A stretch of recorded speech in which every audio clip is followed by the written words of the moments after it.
Hi friends, இன்றைக்கி நம்ம கிச்சனில் சப்பாத்தி பூரிக்கு சூப்பரான பன்னீர் மசாலா எப்படி பண்ணலான்னு பார்க்கலாம்.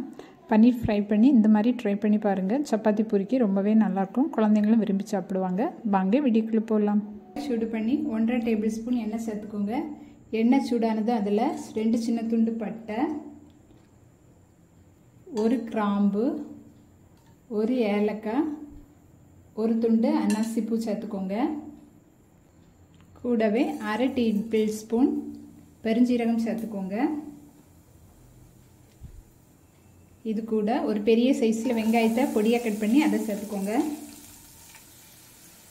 கூடவே ஒரு பச்சை மிளகாய் கட் பண்ணி சேர்த்துக்கோங்க. வெங்காயத்தை நல்லா வதக்கிக்கோங்க. வெங்காயம் நல்லா கலர் மாற வதக்கியாச்சு. இப்போ இதில் ஒரு பெரிய சைஸ் தக்காளியை சேர்த்துக்கோங்க. தக்காளி சீக்கிரமாக வதங்க கொஞ்சமாக உப்பு சேர்த்துக்கோங்க. தக்காளியையும் நல்லா குழைய வதக்கிக்கோங்க. தக்காளியும் வதங்கிட்டு இப்போ இதில் 1 டீஸ்பூன் இஞ்சி பூண்டு பேஸ்ட் சேர்த்துக்கோங்க. இஞ்சி பூண்டோட பச்சை ஸ்மெல் போக வதக்கிக்கோங்க. இஞ்சி பூண்டோட பச்சை ஸ்மெல் போக வதக்கியாச்சு. இப்போ இதில் ஒரு 8 முந்திரி பருப்பு சேர்த்துக்கோங்க. கூடவே 1 டீஸ்பூன் பொட்டுக்கடலை சேர்த்துக்கோங்க. முந்திரி பருப்பு சேர்க்க விருப்பம் இல்லைன்னா ஸ்கிப் பண்ணிக்கோங்க. மசாலா எல்லாம் சேர்த்துடலாம். 1/4 டீஸ்பூன் 1/2 டேபிள் ஸ்பூன் மிளகாத்தூள். மிளகாத்தூள் வந்து உங்களுக்கு காரம் எப்படி வேணுமோ அதுக்கேற்ற மாதிரி கூட குறைய சேர்த்துக்கோங்க. 1 டீஸ்பூன் மல்லித்தூள், 1/4 டீஸ்பூன் ஜீரகம் சேர்த்துட்டு அந்த மசாலாவோட பச்சை ஸ்மெல் போக 30 செகண்ட்ஸ் வதக்கிக்கோங்க. இப்போ இதில் ஒரு 1/2 கப்பு தண்ணி சேர்த்துட்டு லோ ஃப்ளேமில் வச்சு இந்த மசாலாவை குக் பண்ணிக்கோங்க. இந்த தண்ணி எல்லாம் கெட்டியாகி வரணும். மசாலா நல்லா குக் ஆகிட்டு இப்போ இதை ஆற விட்டுருங்க. ஸ்டவ் ஆஃப் பண்ணிவிட்டு ஆறிட்டு ஒரு மிக்ஸி ஜாரில் மாற்றிட்டு தேவையான அளவு தண்ணி சேர்த்து நல்லா ஃபைன் பேஸ்ட்டாக அரைச்சிக்கோங்க. பன்னீர் மசாலா பண்ண நான் இன்றைக்கி வீட்டில் 1 லிட்டர் பாலில் தான் பன்னீர் பண்ணியிருக்கேன். நம்ம கடையில் வாங்குறதை விட வீட்டில் பண்ணும்போது பன்னீர் வந்து ரொம்ப சாஃப்டாக நல்லாயிருக்கும். பெருசாக வேணுன்னா கொஞ்சம் பெரிய பீஸாக கட் பண்ணிக்கோங்க. சின்ன பீஸாக வேணுன்னா சின்ன பீஸாக கட் பண்ணி வச்சுக்கோங்க.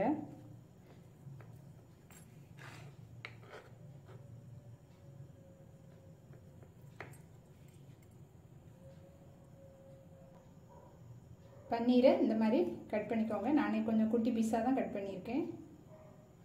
இருக்கட்டும். எண்ணெய் சூடு பண்ணி கட் பண்ணி வச்சுருக்கிற பன்னீரை சேர்த்துக்கோங்க. 2 பக்கமும் ஒவ்வொரு நிமிஷம் லோ ஃப்ளேமில் வச்சு ஃப்ரை பண்ணிக்கோங்க. இந்த மாதிரி ஃப்ரை பண்ணி கிரேவியில் சேர்க்கும்போது பன்னீர் சாப்பிட ரொம்பவே நல்லாயிருக்கும். கடாய் சூடு பண்ணி 1 டேபிள் ஸ்பூன் பட்டர் சேர்த்துக்கோங்க. கூடவே 1 டேபிள் ஸ்பூன் எண்ணெய் சேர்த்துக்கோங்க. பட்டர் சேர்க்க விருப்பம் இல்லைன்னா அதுக்கு பதிலாக எண்ணெயே சேர்த்துக்கோங்க.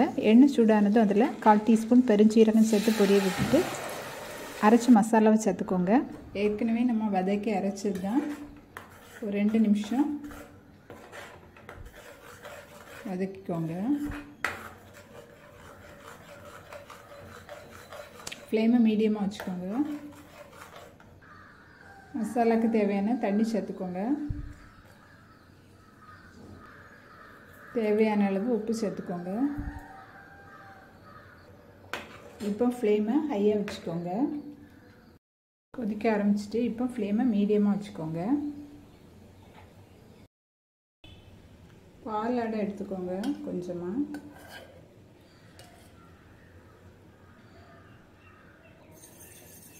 கட்டி இல்லாமல் நல்லா மிக்ஸ் பண்ணிக்கோங்க. மீடியம் ஃப்ளேமில் ஒரு 5 நிமிஷம் குக் பண்ணியாச்சு. இப்போ இதில் ஃப்ரை பண்ணி வச்சுருக்கிற பன்னீரை சேர்த்துக்கோங்க.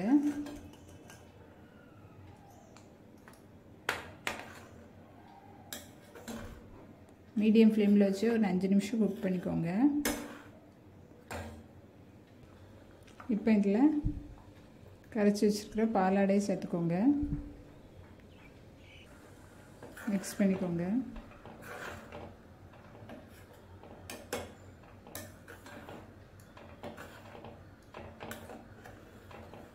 மறுபடியும் ஒரு 2 நிமிஷம் குக் பண்ணிக்கோங்க.